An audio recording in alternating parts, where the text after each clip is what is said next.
This conversation is worth sharing with anybody who can hear. Doesn't matter where you are in the world. This is a conversation that, granted, will change our lives, all of us, if we implement what we are hearing come out of this conversation. There's something that has shocked me.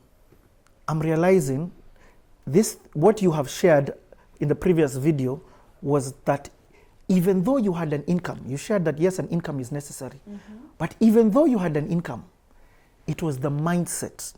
And when you talked about the example of that young man, he didn't even have an income. He didn't have an income, but some sort of money entered, but he had the right mindset for multiplication. We're going to talk about multiplication a bit later on. But Pius, I'd like to hear from you. For you, when did this thing begin?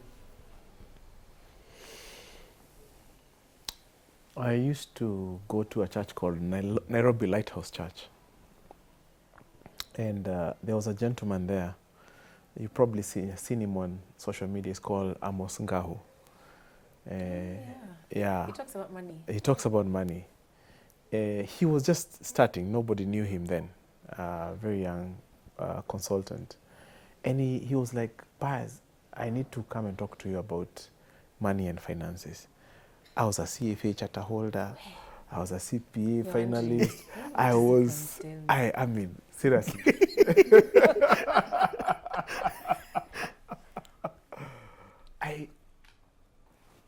I had all the answers. Yeah. My training was money. Yeah. But something inside me told me, just listen. So I invited him at home. He came home. We made a cup of tea for him, and we sat down on the dining table, and he started asking us deep questions about our finances.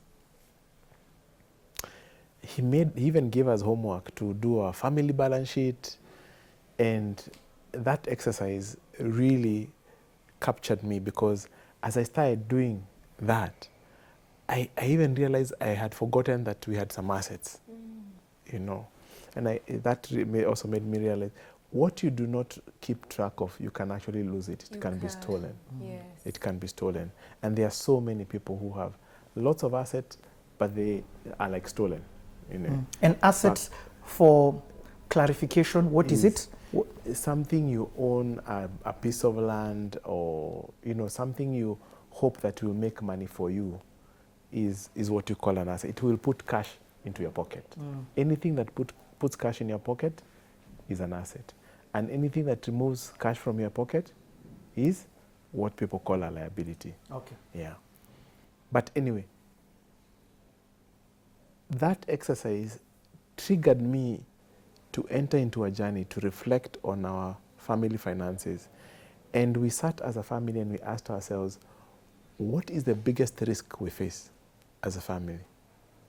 And it was right there in front of us. My wife was employed, and I was employed. And we imagined a scenario where if we both lost our jobs, or one of us lost their jobs, then it would be terrible for our family, because especially if we both lost our jobs, where do you go from there? You have children. You probably go back to your parents' house, you go and ask for some refuge, And that's not something that we wanted to entertain. So we asked ourselves then, what do we do? And the answer was very simple. Assume we lost the biggest income. How would we live? And we said we would have to live on the smaller income.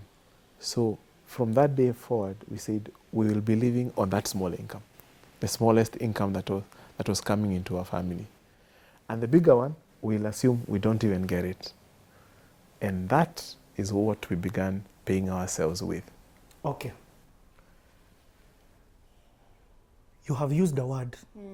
That, first and foremost, just say thank you to that man, the one who gave you the mind shift. Thank you, Amos. You have used the word called pay yourself first. Yes. But I want to come back here. you were educated. You were a CFA charter holder. And people in that world understand how high that is. Yes.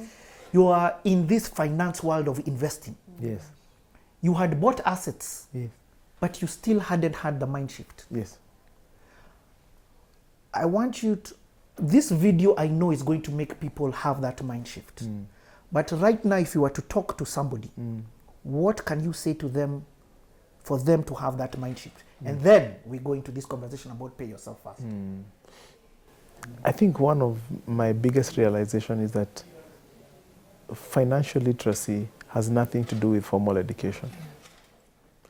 I have seen many doctors, I've seen many engineers, I've seen the sharpest minds that I've ever come across, but they have no financial literacy.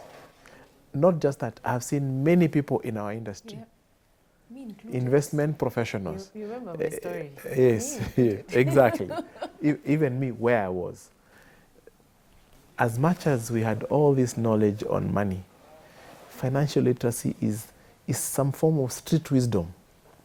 It's a survival skill that you need. It's an instinct to live and to go through seasons of life and keep ascending. And that's something that I would want to say everybody needs to humble themselves.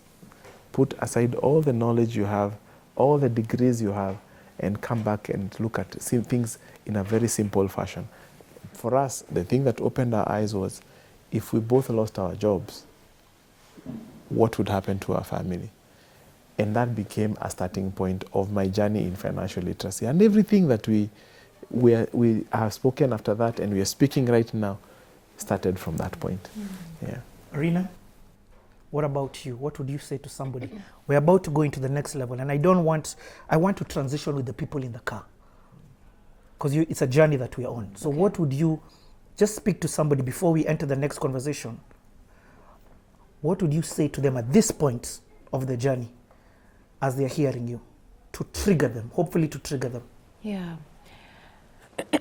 I think one of the things that I hear a lot of people say that I interact with is, I don't earn enough. I'm not from a rich family. I'm in so much debt. When am I even going to be able to start? Now, for me, the people who have impacted me most in my financial literacy journey have been those who are low income earners. Like, honestly, when I look at the people who've worked for us, when I look at, like the tea girl at our office some time ago, there's a gentleman I talk about all the time called Kibewa Mei. When I look at the student that I mentioned earlier, those are the people I've been like, Azim, like, how have you done this? There's somebody who shared a story with me, and he said how he used to go visit his wife at work, and they moved for different reasons. But one time they had moved offices, and he went to this office in Kilimani. When he got there, the person who opened the gate was just such a nice guy. He was a KK security guy. Let's call him. Have some water? Yes, please. Yes, have some water. We're not stopping to roll. Okay. So people know that we're not re-editing. Okay. So he was a security guy let's call him Wafula. So Wafula opens the gate and welcomes him. Hey, good morning. How are you? Karibu sana, park your car. Where are you going? What office? What floor? And they start chatting, chit-chatting. They get to the foyer of the building. He presses the lift and watches my friend walk in, and he says, have a great day, and Wafula goes back. He went to the wife's office and said, who was that? Right? Who was that? Like, I've never, just think about your experience, especially when you're not driving a big car. Unafanya nini hapa? Weka gari pale. It's just not very kind, right? So when he got to his wife's office and expressed his joy, his wife said, you don't even know the half of it. us guys, this guy is a resident pastor, resident counselor. I mean, there's sometimes I don't want to let go of him. We go into the lift together and he walks me to my office. Anyway, he's just a very nice gentleman. So anyway, this story is going somewhere. This guy one day comes to the building and tells people, oh, it's been so nice, but God is calling me to a different job, okay? And they were like, what are you talking about? You're going to leave us? And he said, yes, I've been called to start a church somewhere in Kibera, and this is what I want to do. And so beginning X month, I'm not going to be coming. They were like, oh my gosh, the building came together. These are different offices. They came together and said, we need to throw this guy a farewell. We need to contribute something to him. These people bought him his pews for the church. They contributed for his transition. Like, you can imagine, it's like a pension. Are you understanding me? So what I'm saying is, it's not about the money that you have or that's coming in. It's in who are you as a person? What are your values? What are your beliefs? How do you treat other people? Sometimes we think, oh, I need to make so much money so that I can. Do you know you can meet an employer who decides he's going to pay for all your children to go to Harvard? You know what I mean? You can get a scholarship for doing things that are done at me. So it's not just about money. So it's about our attitudes, how we behave, what our mindset looks like. And so what do you have in your hand? What opportunity do you have right now? And you're just ngevying, I'm sorry to use that word, but you're not working hard. You have an opportunity on, I don't know, Candy Crush and doing other things. You're not working well. So whatever God has placed in your hand for you to do, do it with excellence. Even that is currency. So what am I saying? At bottom line, it's not about what is coming in. Yes, that's important. It's what you do with what's coming in. What's coming in could be time, it could be influence, it could be networks, it could be shillings and cents. Whatever that is, it could be a gift that you have that you're not using because, you know, for whatever reason. And so wherever it is that you're at, just do an assessment. What are my abilities? What are my talents? How can I leverage these to get better, to do more, so that then I have the opportunity to have more. You know, it's about what are you doing with what you have, because when you do well with what you have and you multiply what you have, by the way, you get given more. I need to latch on that. I need to latch on that. Latch on that. Because I feel it sort of also helps us to complete the redefining of success. And how I see success, it has three components: people, cash flow, and time. And they are all interrelated. Cash flow? People, meaning? Cash flow, Income, money coming in. I'll come to that just now. But let me start with people, because Wafula, even when you share the story, it touches my heart.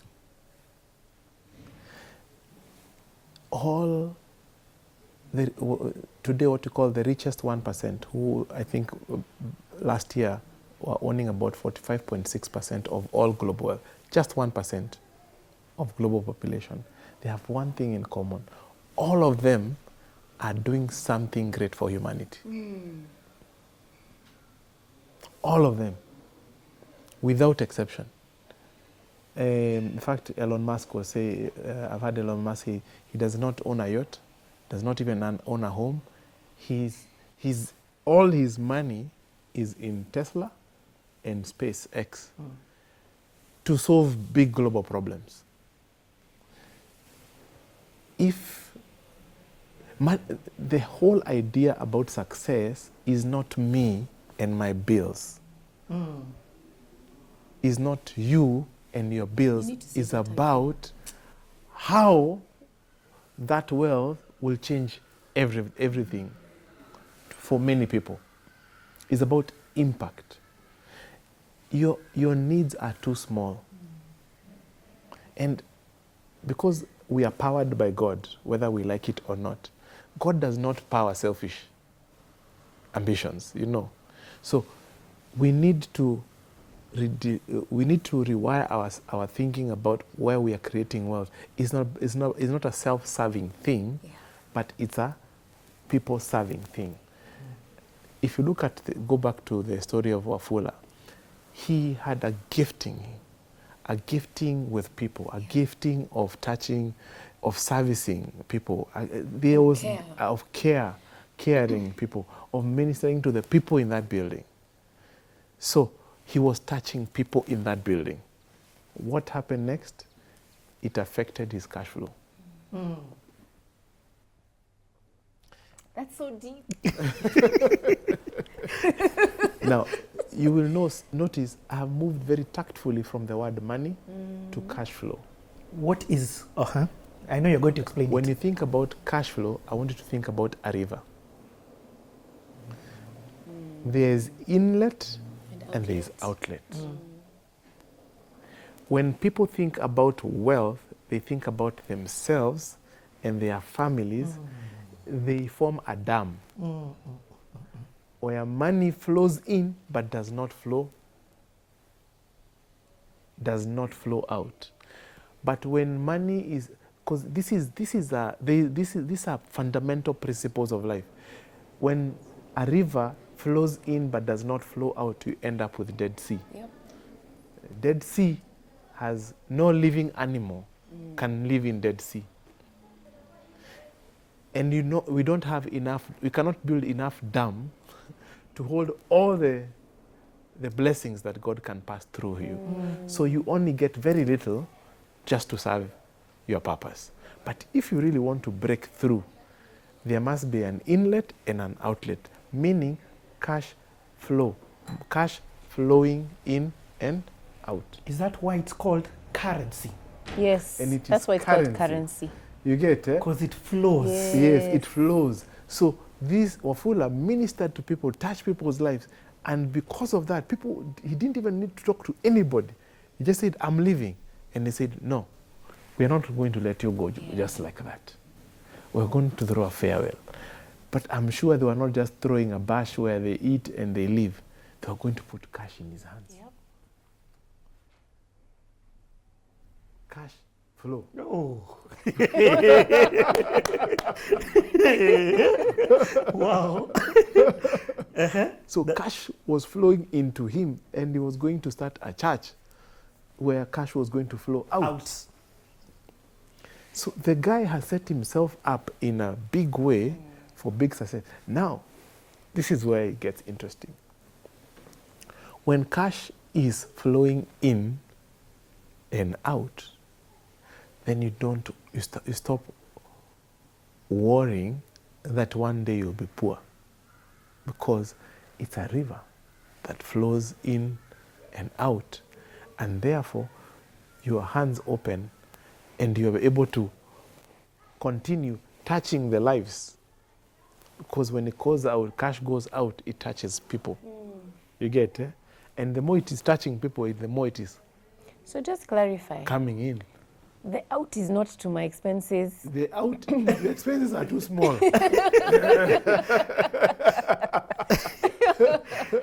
Your expenses are too small. Too small. I'm giving and impacting people. Exactly. Because remember, you can only go as far as the horizon you see. If the horizon you see is your expenses, then it's too close. So now, Pius, let me just tell you, sometimes it's overwhelming. I'm now at the stage where we have a teenager, we're going to high school, and all that jazz. Yeah. And there's just expenses, right? Hey, and then, want to buy a house, and there's all these things. And so you can get consumed by the needs of life. By our needs. Our needs. Yes. Sasa. How do you move from there? Yes. Exactly. Wait, we're coming back. Tunarudi. Share this one. We'll be back in a bit.